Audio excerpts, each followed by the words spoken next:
greatest accomplishments that Klal Yisrael has is when they gather together and say we have a problem. In the Lamdish Welt, Elma Pilpul, half the teretz is no zakasha. Let me introduce you to yourselves, because you don't even know who you are.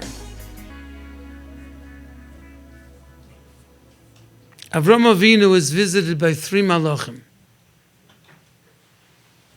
L'rapos Sarah, to heal Sarah. L'rapos Avraham, to heal Avram Avinu. L'vaser Sarah, to let Sarah know that she's going to have a baby.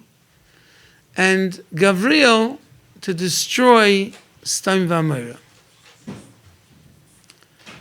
Now the beauty of a malach is that he cannot multitask. He has one mission, one mandate, and he stays on that level, la'olam vod, forever he stays at that level. The bane of our society is that we multitask. We're a jack of all trades and a master of none. We can't even have a discussion with anyone. Right now there are people texting and emailing as I'm talking, which is wonderful. But at the end of the day, you're not concentrating, or I'm not concentrating because I notice that you're texting and emailing. The bane of our society, we try to do too much at one time. A malach can only do one thing. So the question is, what's Gavriel doing by Avram Avinu? He should have flown directly to Sodom V'Amora, Sodom and Gomorrah, and destroyed it. Is he stopping off by Avram? Mezumin, there's a mezumin without him. When HaKadosh Baruch Hu created the world, HaKadosh Baruch Hu said, Nasa Adam b'tzalmeinu kidmusenu.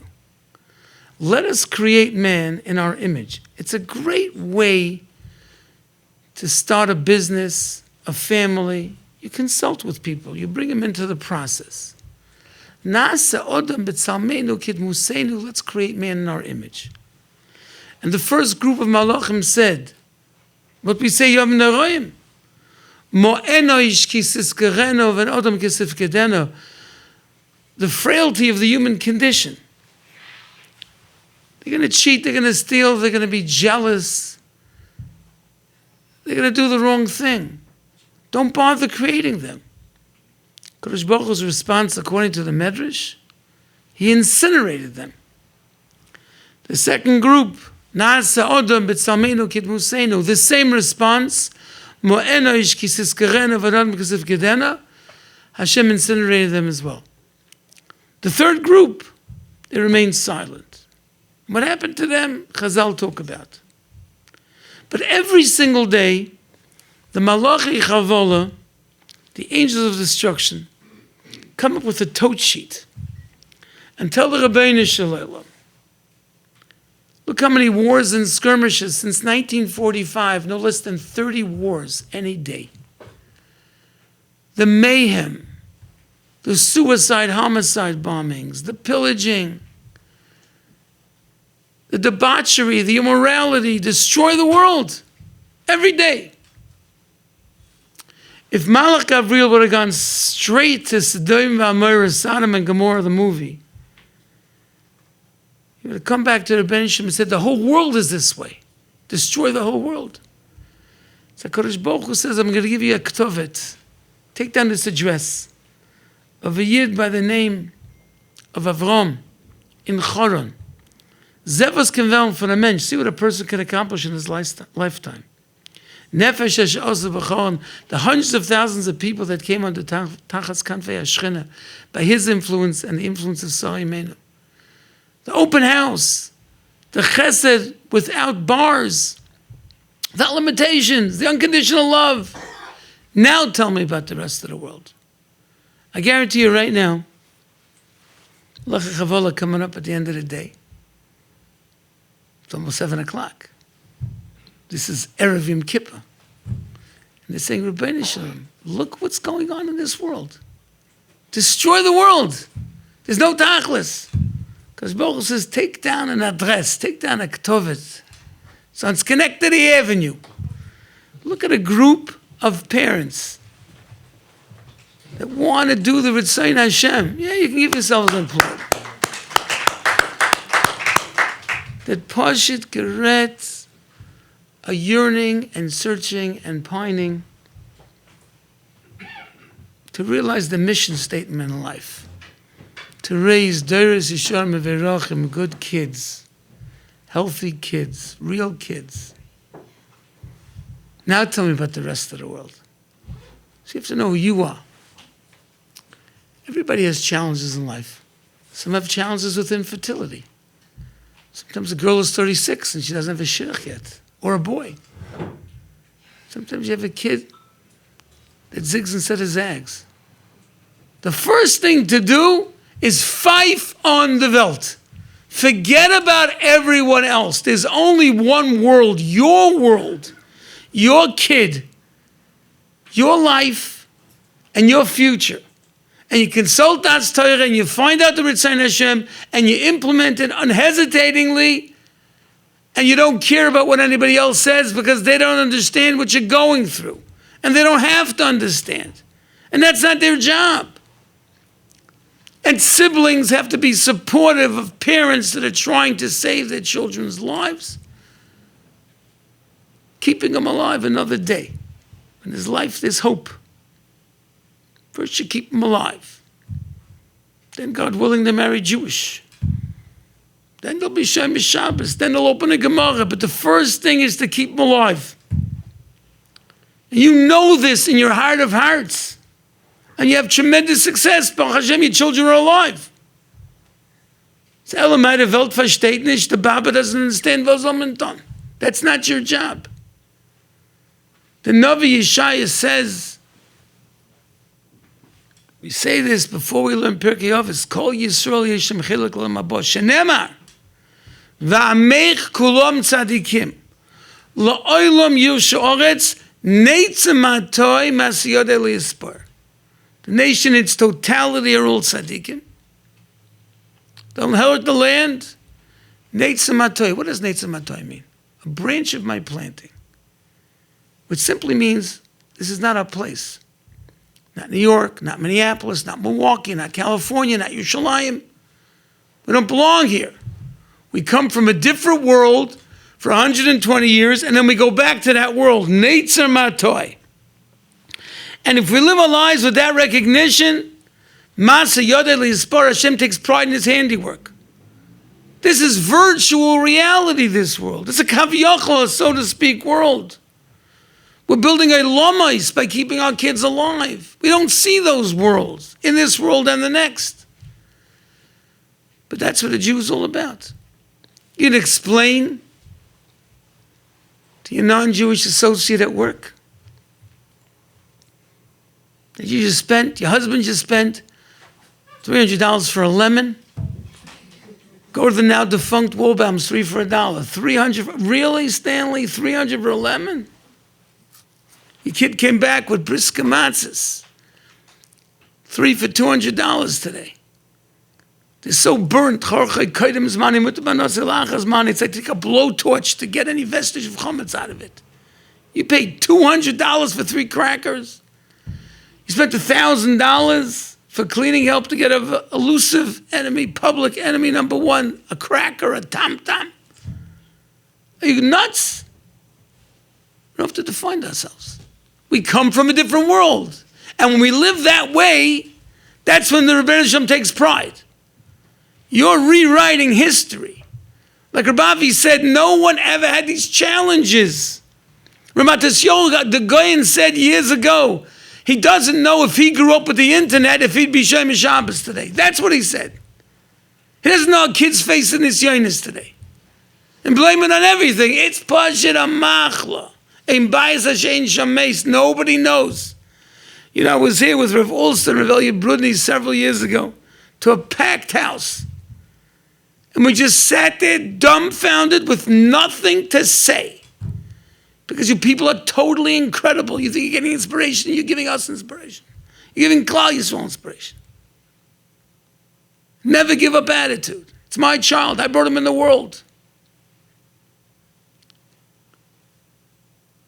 Adam Yisoidoi meyofor, v'soifoi leyofor. That's pretty depressing. Man comes from dust and he's returned to dust. Says the Ger Rebbe, from that dust you can make gold. Gold. That's what we're saying.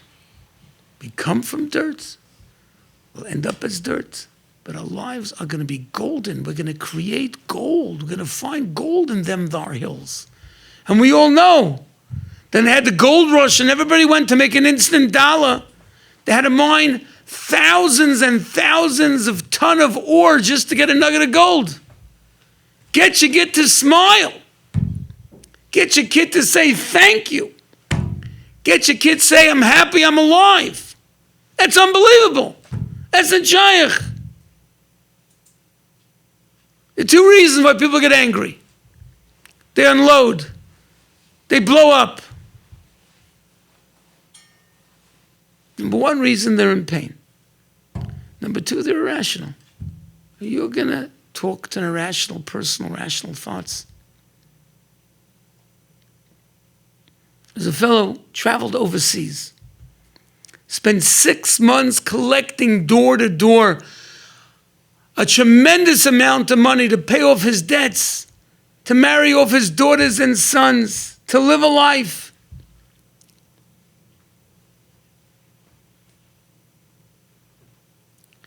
He went to sleep the night before he's leaving, triumphantly. Got up and broke into his room, and the next morning they stole every penny. And he was ready to explode. He was going crazy, to cry his eyes out like a meshuggah, like a banshee. But he was with people who respected him. He rushed outside, and he saw a Levi coming by. He didn't know if it was a man or a woman, the funeral, but he saw people crying like babies. So he joined the group of mourners, and he released all his pent-up emotions, and he cried like a baby. And nobody knew he was crying over his loss. Sometimes people have to vent. And Baruch Hashem, you're the one they vent on. They don't talk to you, they talk on you. And they say the most ridiculous things because they're in pain. You can't retrace their steps. You can't say shoulda, woulda, coulda. Sent them to this camp, that friend, no technology, that yeshiva, that girls' school, moved to a different city, a different community, took a different job. You didn't do anything wrong. Variety, sometimes have families with 7 kids, 6 of them are unbelievable, and 1 is off the D. So where did that come from? Mother's milk? Too busy working to pay attention to your kids? I give you 1,000 reasons that all the pundits tell you why this happens. No one knows. It's a magefa. The G'daylim told me this 30 years ago in Bnei Brak. The real G'daylim. There's no reason for it. So what do? You ignore, you turn out, you turn away. I don't want to be in pain. Or do you show that love that you parents show your kids on a constant basis? And it's necessary that the family members and the cell phones get turned off. And if Lamaisi, you can have a cell phone go off, get like a zippy ring, like Pachelbel Bell, Beethoven's Ninth, a personal favorite. If you know classical music, Carmina Burana by Karl Orff, a personal favorite. And no programming your phone for that. But it's unbelievable where you're sitting right now. Achtagilim Kaimai, the Ger Rebbe said, Al Taden, Chaverach Achtagilim Kaimai. That's what Mishnah says in Ovis. Zok the Ger Rebbe. And because you can't judge someone, don't ever judge them. Al Taden Chaverach, you'll never get to this place. You didn't grow up that way. You didn't go to that school, have that family, have that connection, have those encounters with people. How can you judge somebody else? We all know when you get married, you can be married 40 years, you still don't know the person. So who's the expert on your kid? Who's the expert on your life? Who's the expert on your mistakes? And who says the mistakes?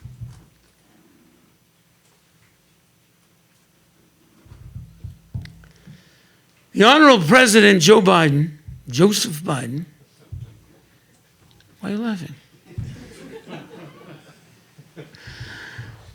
The President of the United States of America, most powerful nation in the world. I always thought Russia was a powerful nation. Ukraine is beating the pants. I mean, Ukraine? Russia? What happened to the world powers? Powerful president. This is a good time to reinstate the nation shul malachim. Every shul should start davening for the president. Uncle Panim.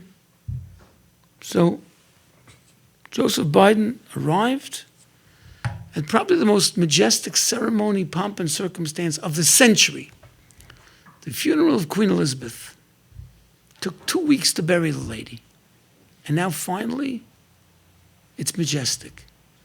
Every king, every prime minister, every world leader was at that funeral, except Putin and Saudi Arabia. Everybody else was there.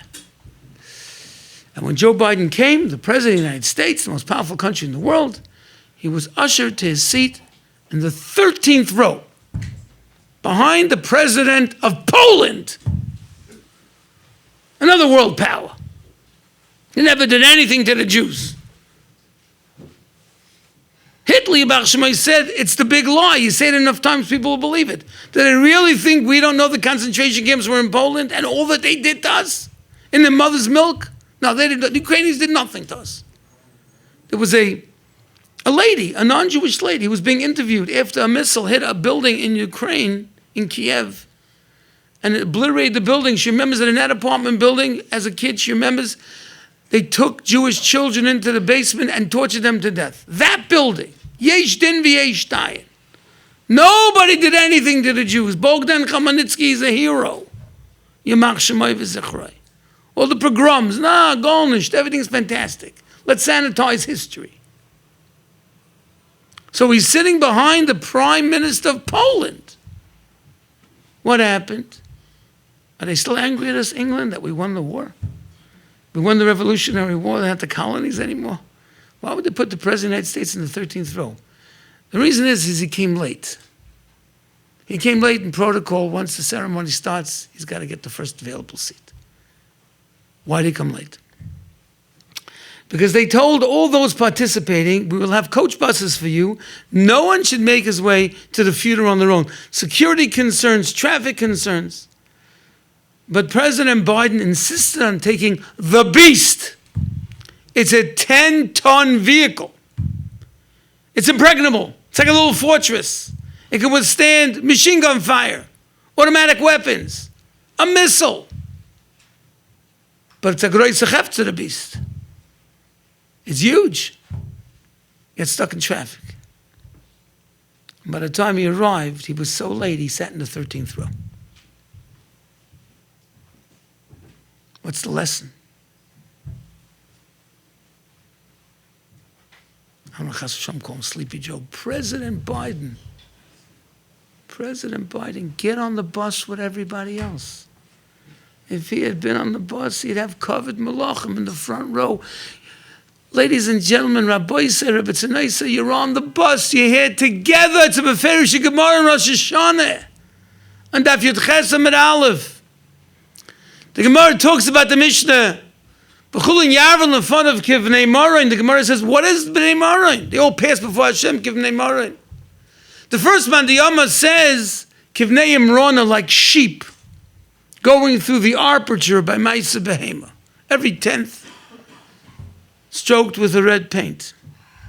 The second, Kemalois Beis Morain, like the heights of Morain that have an abyss on either side, narrow path. Rashi says 2 by 2, you can't go. You have to go alone. And the third, The third is Kechayol Shel Beis David, like the soldiers of David HaMelech passing in review.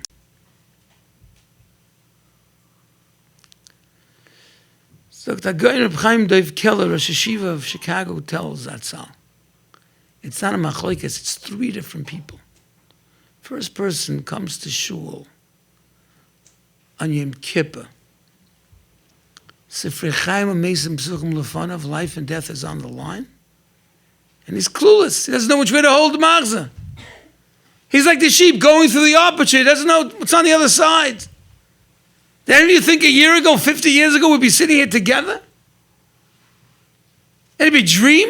The worst nightmare? At the end of the day, he doesn't know what's on the other side.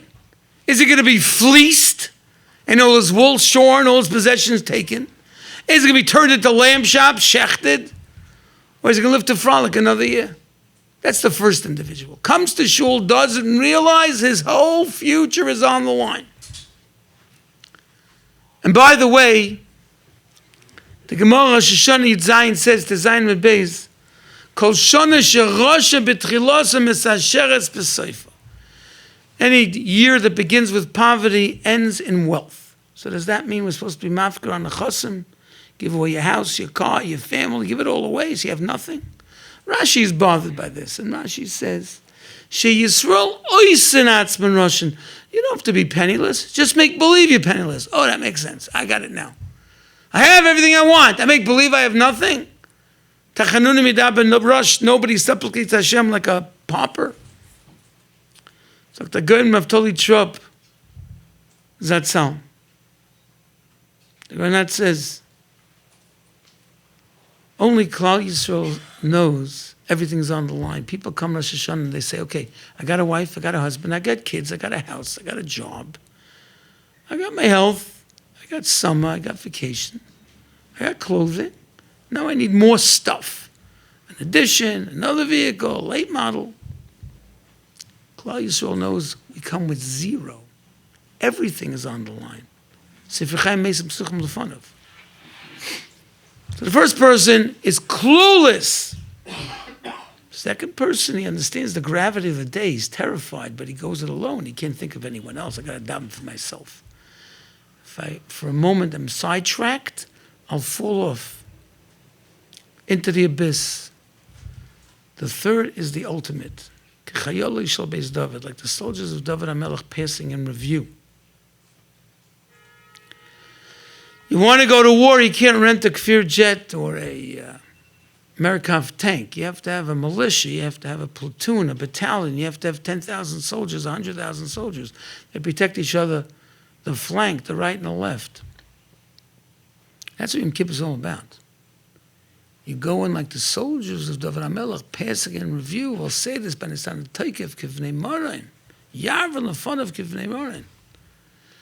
Omer Rabba Bar Chona, the next little piece of Gemara. The Chulam Beskira Achas Niskaron, they're all viewed with one glance.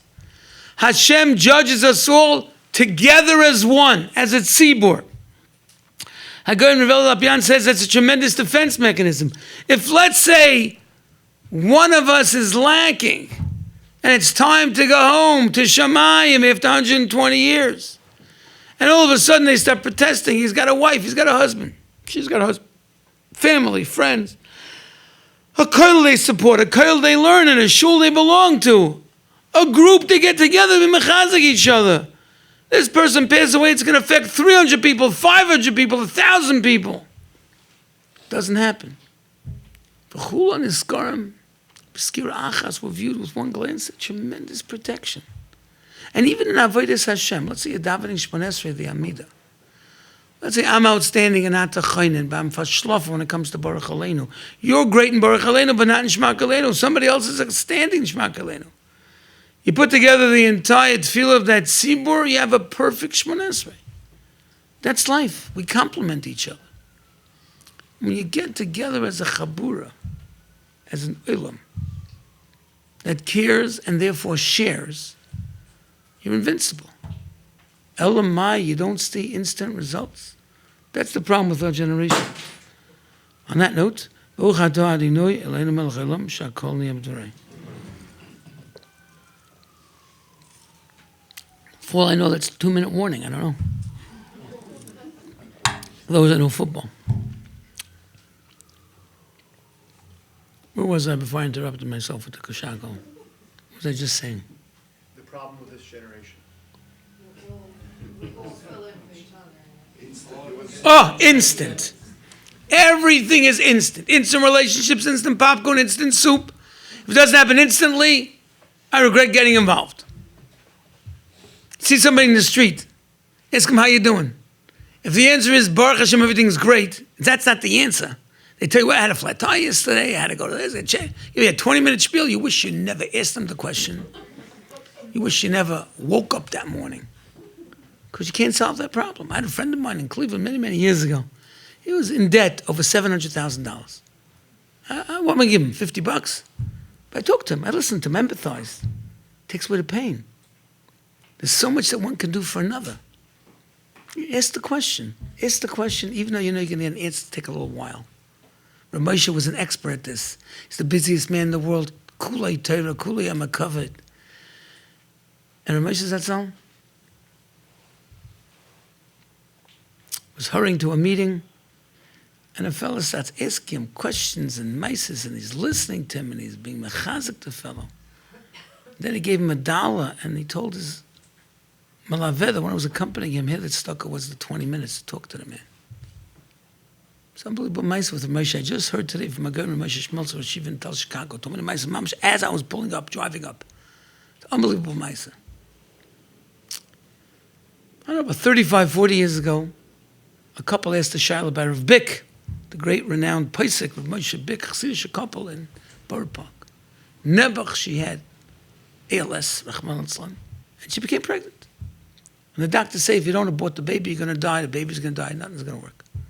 Came to Rav Bick, he says, it's above my pay grade, so to speak. There's only one person in the world that can answer this question. It's Rav Moshe. So the couple went to Rav Moshe and laid it out. And he asked 100 questions about her health and the other children that they had. And then he said something that was so not on Rav Moshe Dick. He said, I got to think about it. Moshe had instant answers. A few hours later, he called them up and he says, have the baby will be gesund, you'll be gesund.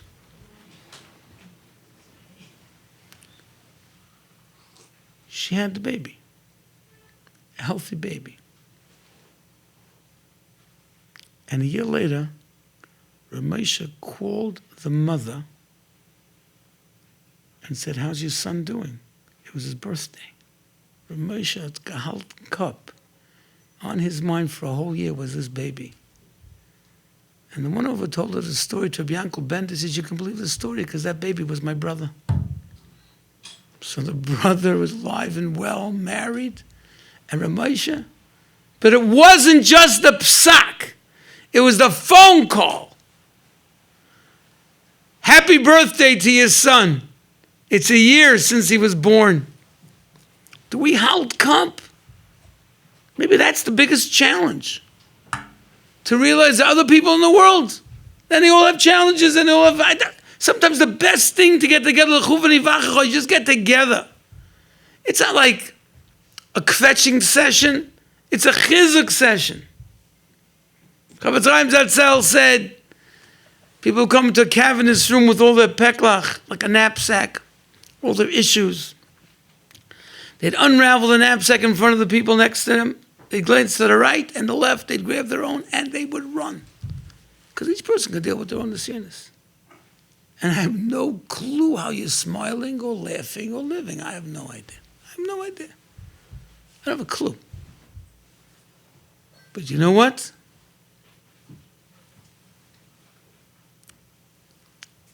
Sari Menu teaches us this. Sari Menu saw a vision of the Akedah. Her husband became a maniac. Her husband lifts up a knife to kill their child that they waited for 100 years. He waited 100 years. He's about to kill him. She dies. Pochan Nishmas. The question is, you know who Sarah was? Kaila Shemachasar Shema B'Kaila. Rabbi said, make sure you listen to this advice. It's the Torah's advice. Whether your wife's name is Bela or Rivka or Chana or Sarah, listen to your wife. It says Rashi, B'koil Ruach HaKodesh, the divine spirit that she had. Malamed Shavram Tofel B'Nevuah. Do you hear what's going on over here? You know what Tofel is? If you're not fleishiks after tonight, after the buffet, all you can eat buffet. So what you do is you go to the ice cream place, if you're not fleishiks, and you get a banana barge sundae with 3 scoops of ice cream and bananas, and all the good zachen, I'm on a diet, you can tell, and chopped nuts. Do you make a bracha on the chopped nuts? No. Because it's tough, it's insignificant. The banana, you make a bracha. The ice cream, make a bracha. Banana and the chopped nuts, insignificant. Avram Avinu was insignificant compared to the Ruach HaKodesh, the Nevuah of Sarah. Ruach HaKodesh means you can see past the tip of your nose. The reason why people are late is because there's tremendous traffic. There's no parking. We're all good. Also, they won't hear the other speakers. They don't want to hear me. I don't blame them. If I was coming, I also want to hear everybody else. Uncle Panim, hear what's going on? Niflin the Welt. He's insignificant. So how could it be that Sari Menu dies from this Nisayan? She has a heart attack. And he passes with flying colors. The answer is elementary, my dear Watson. It's because it was not her Nisayan. So Hashem didn't give her the wherewithal to deal with it. It was Avram Avinu's Nisayan.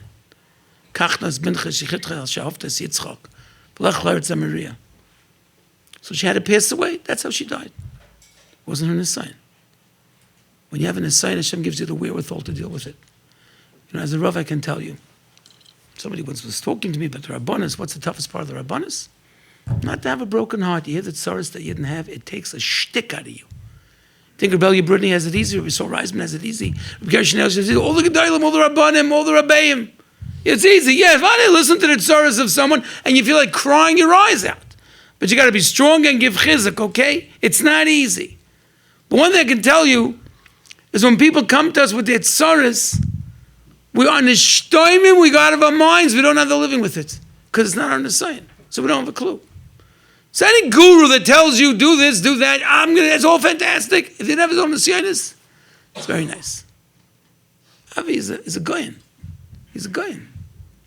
But he has also Nisayanis. A person has Nisayanis, you can understand other people have Nisayanis. It might not be my Nisayan.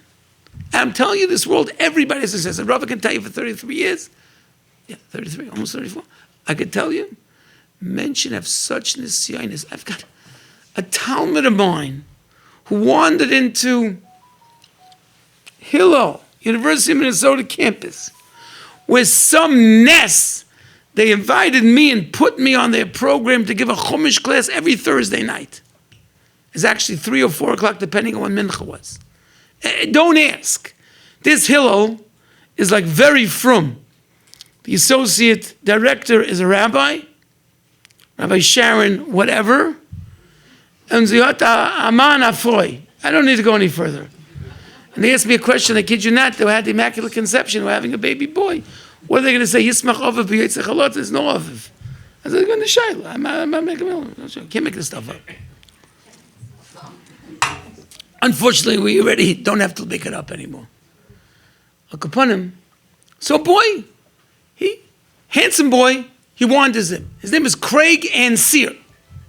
Tall, handsome boy, college kid. I don't know, one thing leads to the other. He starts coming to the Chumash here. Invite him to come to the house. He gets involved with the Koil. I flew there to find out what yeshiva to go to. Went to Machon Shlomo. Him and Corey Kana, Yaakov Kana. The guy became a superstar. I was Masada Kedushin at his wedding in Milwaukee. Fit athlete. Fellas in my shul. It's pretty funny. They joined a baseball league, a federation. The only Shem Shabbos guys in the group. It was sponsored by the Moel Moshe Weinberg, who was a big Talmud Chacham, and he called it the Clippers for reasons. He was a Moel, but that's what they called it, the Clippers. The other guys in the Chapshat. Anyway, fine. They never won a game. Never. Once they tied, I used to sit there saying, tell them in the dugout, go knit. But then they made Craig's rule. Craig's rule was an out-of-the-park home run. After 4 out-of-the-park home runs, you're out. Because every time Craig came up to bat, he hit a home run. I met him a few years ago. I said, Craig, you still hitting the lawn ball? No, he tells me, Rebbe, I'm learning now. He has different starim. It's not happening. 10 fellows from Minneapolis went. Bike for Chai. And Craig was a very good athlete, was checked up by his doctor, had a heart attack. And that soldier couldn't get to him fast enough. And there was no oxygen to his brain. And he's comatose. It's already 2 months. I went to see him twice. Once he was in a hospital in Stroudsburg, and once I flew into Minneapolis. Most handsome guy you saw. Fantastic wife, Yael. 4 beautiful children. They raised over $1 million for him. And we're davening for him. We're davening for him. Chaim Moshe, Ben Leah. Then I was in Boca Raton. I was speaking for the Koil, for an event at the Koil. And they asked me to visit a boy named Naftali Ben Chana, a 17-year-old kid from Yeshiva, a skiing accident. Became paralyzed. And is slowly trying to bring him back a little bit. He's wiggling his fingers. People have tzaras. We got to daven for them. But we have to daven for every one of you as well. You have to daven for yourselves and daven for each other. You're an incredible, incredible group of people. And it's interesting. You're not all Gera Hasidim, or Visions Hasidim, or Satma Hasidim, or Talmidim of Yeshivas Chavetz Chaim, or Litvishe, or this or that. It's the Salta and Shamna, the finest that Klal Yisrael has. That's who you are. So you go explain to me why it happened. I have no idea. But you are winning this battle against the Yetzer Hara, the Sitra Achara, the dark force, call it what you want. The dark side, you're winning the battle. It's incredible what you're doing. Hashem should give you the koyach and the moyach. B'siyata d'shmaya, to not just weather the storm, but to sail your ship. Some Sofer says Rabbonis is like a ship crossing the sea. Every Rav makes it to the other side, but not in the wake of the ship before him. Everyone makes his own path. You're doing it l'shem shemayim. You're doing it because you want your children to live. And you want them to be erlich. You want them to be happy. You want them to get married. You want them to show Daris Hashem V'Rachim. And B'siyata D'Shmai it's gonna happen. Yeshua Hashem Keref Ayin Bez Hashem. You'll be Zoicha B'siyata D'Shmai in the schutz of all that you're doing to a Gzmar Chsimes Toiva, a good Keben Shor with Parnasa and Shalom Bayis and Simchas HaChaim and good Doros. And your schutz will be Zoicha to Mashiach Tzidkeinu V'Her V'Yameinu. Amen.